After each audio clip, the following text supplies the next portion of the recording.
Thank you for the invitation to speak here. It's a great honour to be part of Open House. I've been asked to talk about the Eve apartment building in St Kilda Road. It's opposite Wesley, and is there a pointer on? I guess that's it there. It was completed probably 5 years ago and won the Victorian Architectural Medal, which is the highest award we can get as a profession. We're very proud of it, and part of the thing that typifies our work is to look at the sculptural character of the building. And standing in this building, it doesn't quite make my teeth hurt, but it's something to do. We're interested in form and form without decoration, whereas a lot of architecture relies on decoration to make form.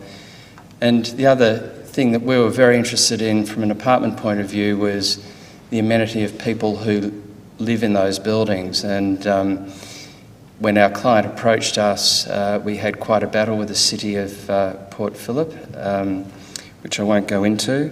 But part of what we were trying to describe in this plan shape was that instead of having that setback, which typifies St Kilda Road, with rectilinear buildings, we were trying to get a building that had more air, space, light and ventilation, and the ability to get peripheral views beyond our own building and not look straight at the neighbour and feel that your amenity was being compromised. We also thought it was interesting being on a boulevard and looking at the mansions and buildings that typified St Kilda Road as to how you might engage with the street.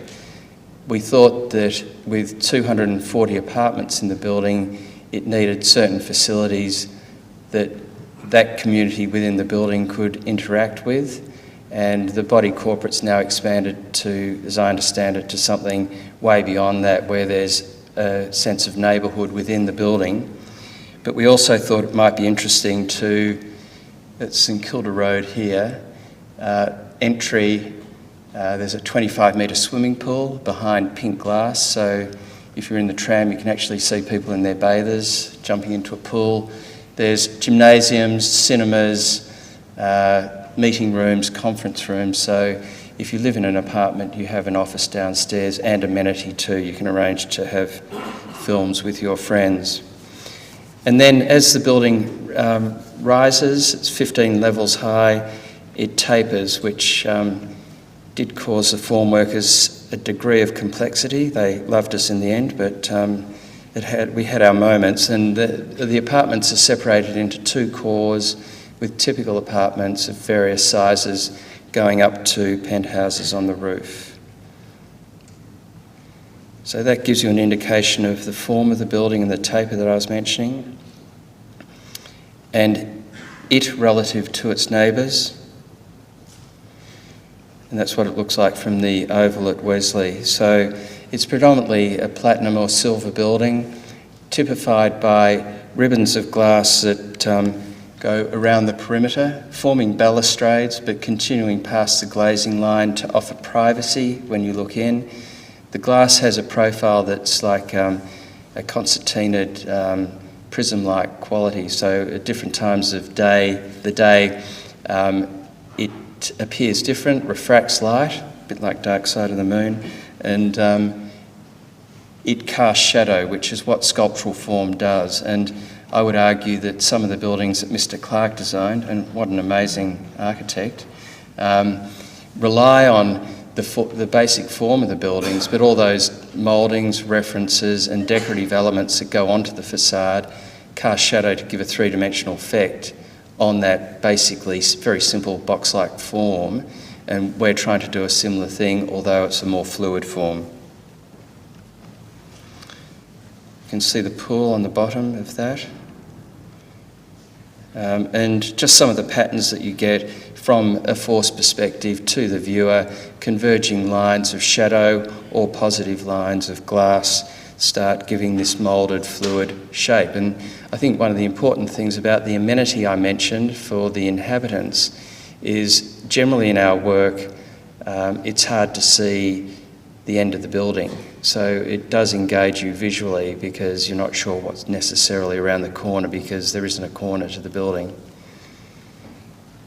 It's quite finely detailed, particularly for a commercial apartment building. And as I said, light and the appearance of the building changes during the day. Coloured glass on the bottom to create these skirts. That's a swimming pool. The entrance foyer. We also thought that people moving into apartments often came from a suburban situation, and we wanted the idea about moving into an apartment to have a certain amount of theatre attached to it, so it would be quite exciting to go home or for friends to visit. So we wanted it to have a kind of a reasonably sophisticated, airy feeling. And also I'm interested in the work of an American sculptor who actually started as an architect. His name's Dan Graham, still practicing, but his work is typically about the reflectivity and the refractive quality of glass and its transparency. So using different coatings and films, you start getting very layered effects that look almost like you're walking through a cut crystal or gemstone. And I'm interested in how that also offers, as you go around a faceted curve, something like a Duchampian drawing where you get a shuddering sense of movement amplified so that the occupier activates the space. Some people thought that the corridors to the apartments were a bit dark, but we thought that that was another restrained theatrical device so that when you actually open the door to your apartment, it enhances the idea that it's flooded with light. So that's it in its context over Albert Park Lake.